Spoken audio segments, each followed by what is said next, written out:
Welcome. Facing the truth is hard to do, especially the truth about ourselves. Not surprising, Americans have been sorely pressed to come to terms with the fact that after 9/11, our government began to torture people and did so in defiance of domestic and international law. It's no secret such cruelty occurred. It's just the truth we'd rather not think about. But Memorial Day is a good time to make the effort, because if we really want to honor the Americans in uniform who died fighting for their country, we'll redouble our efforts to make sure we're worthy of their sacrifice. We'll renew our commitment to the rule of law, for the rule of law is essential to any civilization worth dying for. So in this broadcast, we'll reckon with torture. The torture done in our name, allegedly for our safety, because most of us haven't come to terms with what that meant or means today. We hope to engage you here and online in thinking and talking about this most uncomfortable subject. Our effort was inspired by a collaboration between the American Civil Liberties Union and the international literary and human rights group PEN. They teamed up to comb through 150,000 declassified documents as well as large collections of articles and transcripts to produce the Torture Report, what the documents say about America's post-9/11 torture program, written by PEN's Larry Siems. I am reading an excerpt. But that's not all. PEN and the ACLU have staged readings of excerpts from the documents and from first-person testimony at the Sundance Film Festival in Utah and Lincoln Center here in New York. Those readings have been videotaped and are being made into a documentary by movie director Doug Liman called Reckoning with Torture. Hi, my name is Kayla Thomas. He wants you to participate too, and we'll tell you more about the project and how you can get involved later in the broadcast. But first, let's meet Doug Liman, whose feature film credits include The Bourne Identity, Mr. and Mrs. Smith, and Fair Game, and the lead writer of the Torture Report, Larry Siems, who directs the Freedom to Write and international programs at PEN American Center. Welcome to both of you. Thank you. Thank you. What's a brief history of this project? What's the beginning of it? How did it come about? Well, the beginning is in the Freedom of Information Act action and lawsuit that the ACLU filed for the release of documents that detailed the abuse of prisoners in U.S. custody since 9/11. We have this incredible trove of documents, and I think, the ACLU was looking for ways of putting the public in contact with these documents.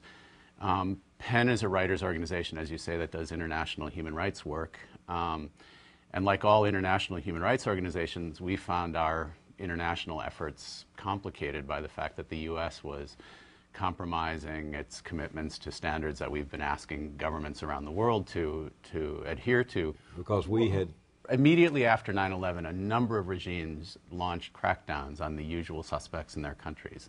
And when they were questioned by that, they just pointed to the United States and said, look what the United States is doing. Indefinite detention, the Patriot Act, increased surveillance powers. If the United States can do it, they certainly can't criticize us. And this happened in a number of countries. So, we knew we had to look to ourselves in order to speak to the world. So we began to work with the ACLU, PEN did, to put together these public readings from these documents. You can't believe some of these documents that they've uncovered, and in a way it's a tribute to this country that the Freedom of Information Act actually works, that you don't actually need WikiLeaks. Like, there is an actual legal way that documents that are quite damaging to the people who committed these acts of atrocity. That's something that the book really chronicles, is that this was not a case where everybody agreed with these programs. With the torture. Right. You mean people inside government? There were dissenters. In the military and in all of the intelligence agencies. And in fact, the reason we have these documents is because there were dissenters. So many people said this is wrong, this is stupid, this violates our principles, it's ineffective. Do the documents show that torture didn't work? Yes, because there's an internal argument all the time about whether it's working or not working. This is all, quite well documented. As a storyteller, what was the story you found there? Well, first of all, we're in a sort of state in this country where, everything is so polarized, and it's right-wing or left-wing, Republican or Democrat, and it's hard to sort of get to the truth of matters, because suddenly, just who's telling you the information makes the information itself suspect. Something that's so extraordinary about this project is that the documents aren't editorialized. I mean, these are the documents exactly how they were received from the U.S. government. I mean, things are redacted, but they're in no way editorialized, and we're reading the documents raw. How did you react personally when you began to look at the documents? What was going on inside of your own head? On one hand, they are riveting, these documents, and you almost can't believe, I mean, if you read John Yu's memo talking about, just clinically discussing in a legal memo, torture and what you can and can't do to a prisoner, and just coldly sort of describing how you waterboard somebody. And it's extraordinary that the Justice Department could participate, that lawyers could participate in sort of putting torture into some kind of legal framework that is incredibly thuggish behavior. And one of my favorite documents is a transcript of George Tenet's interview on 60 Minutes, which isn't a declassified document at all. It's been portrayed as we sat around the campfire and said, oh boy, now we go get to torture people. Well, we don't torture people. Let me say that again to you. We don't torture people. Okay? Come on, So, George. We don't torture people. Khalid Sheikh Mohammed, We don't torture people. waterboarding. We do not. I don't It's talk about torture. techniques, and we don't torture people. Now listen to me. I want you to listen to me. What struck you about it? He clearly has to say, we don't torture people. Like he's been told, or he knows, like he must just repeat that sentence over and over again. But he's being confronted with overwhelming evidence. And at the same time, he's sort of saying some people need to be tortured, but he can't really say that. And so seeing somebody sort of squirm in this position where they know they morally can't support what it is they're saying and what they did, and they just have to sort of keep talking and filling the space until the interview ends. So just as like a student of drama, I find that, one of the most extraordinary performances I've ever seen. But as you suggest, the story has been out. We all knew finally that torture had happened and felt badly about it, many people. Yeah, but you knew it as like maybe there were a few bad apples out there. Yeah. Right? I mean, that really was how the story was positioned, and these people here did this horrible thing, and these people here did this horrible thing. And what these documents reveal is that it comes straight back to the highest levels of government.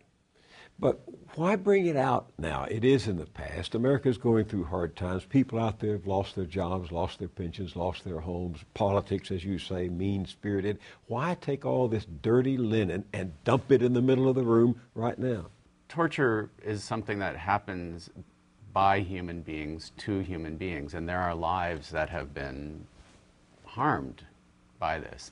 And the Convention Against Torture and domestic laws against torture make it clear. When torture happens, people must be prosecuted, victims must be compensated. No ambiguity in that. The Geneva Code? That's the Convention Against Torture and Cruel, Inhuman, and Degrading punishment or treatment. And the United States is a long-time signatory. It's been codified into U.S. law. Under U.S. law, the question of what's cruel, inhuman, and degrading treatment is determined by the Eighth Amendment's ban on cruel and inhuman punishment. The courts interpret that as behavior that shocks the conscience. There's much that shocks the conscience in this book. But the one thing is, you look at documents which seem coldly bureaucratic, and you start to read it and you realize that they're very human. They have human voices in them. They capture, I mean, if you think that the purpose of torture is to dehumanize people, the documents you begin to recover are just glimpses of humanity, because you hear the voices of detainees. We've never heard them.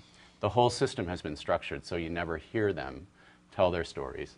You mean over the last years we've heard about them, but we've never heard from them? Until you hear one of the staged readings or perform Right. one of them yourself, and it's because some of these documents are detainees describing the experience of being tortured. Let me play one of the readings that took place during the Sundance Festival. This is the infamous torture memo from the Justice Department, 2002, and the first-hand accounts of the interrogations of Abu Zubaydah. Who is he? Abu Zubaydah was, according to the Bush administration when he was first detained, the number 3 man in al-Qaeda. This is what their definition of him was.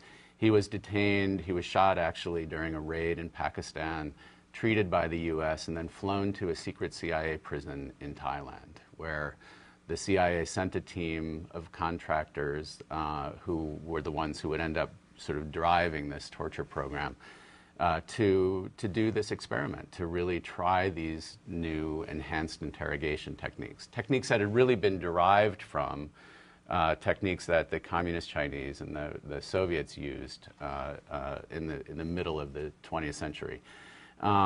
Sent them there, interrogated him. The memos are August 1st, 2002, green-lighting, saying that these techniques are not torture, and green-lighting their use on Abu Zubaydah. So throughout August of 2002, he's brutally tortured, including he was waterboarded 83 times, kept nude, subjected to temperature extremes, sleep deprivation, dietary manipulation, slaps, walling, slamming him against the wall. And this reading, I think, that you're going to show is it juxtaposes the John Yoo memo describing the treatment with one of the only documents that we have in which Abu Zubaydah speaks. And that's John Yoo was? A Justice Department attorney in the Office of Legal Counsel. He is the architect of a number of the legal manipulations that declared these things legal. And this is Abu Zubaydah speaking to the Red Cross in 2006, 4 years after he'd been disappeared, literally disappeared into secret prisons. He'd been held in Thailand and then in Poland. He's finally brought to Guantanamo with 13 other high-value detainees in September of 2006. He finally gets to see the Red Cross, and he tells his story of what happens. And the amazing thing is his account of what happens to him, just by recollection to the International Committee on the Red Cross, matches exactly the instructions that are laid out in the Yoo memo. So let's play that for you. Hi, I'm George Saunders. I'm going to be reading an excerpt from a legal memo written by John Yoo and signed by Assistant Attorney General Jay Bybee. I am Sandra Cisneros. I will be reading excerpts of Abu Zubaydah's first-hand account of his interrogation in a secret CIA prison. About 2.5 or 3 months after I arrived in this place, the interrogation began again, but with more intensity than before. Then the real torture started. In this phase, you would like to employ 10 techniques that you believe will dislocate his expectations regarding the treatment he believes he will receive and encourage him to disclose the crucial information mentioned above. These 10 techniques are attention grasp, walling, facial hold, facial slap, insult slap, cramped confinement, wall standing, stress positions, sleep deprivation, insects placed in a confinement box, and the waterboard. I was taken out of my cell, and one of the interrogators wrapped a towel around my neck. They then used it to swing me around and smash me repeatedly against the hard walls of the room. I was also repeatedly slapped in the face. The interrogators realized that smashing me against the hard wall would probably quickly result in physical injury. During these torture sessions, many guards were present, plus 2 interrogators who did the actual beating, still asking questions. Finally, you would like to use a technique called the waterboard. You have orally informed us that this procedure triggers an automatic physiological sensation of drowning that the individual cannot control, even though he may be aware that he is, in fact, not drowning. I struggled against the straps, trying to breathe, but it was hopeless. I thought I was going to die. I lost control of my urine. Since then, I still lose control of my urine when under stress. What does that document tell you? Just sort of recovering from watching the clip again. But, I'm a filmmaker, but my father was a lawyer. My brother's a lawyer. And your father was? Was Arthur Liman. He was a lawyer in New York City, but he also ran the investigation into the Reagan administration's Iran-Contra program. And actually, I ended up taking a lot of the details from that investigation and making those the characters in The Bourne Identity.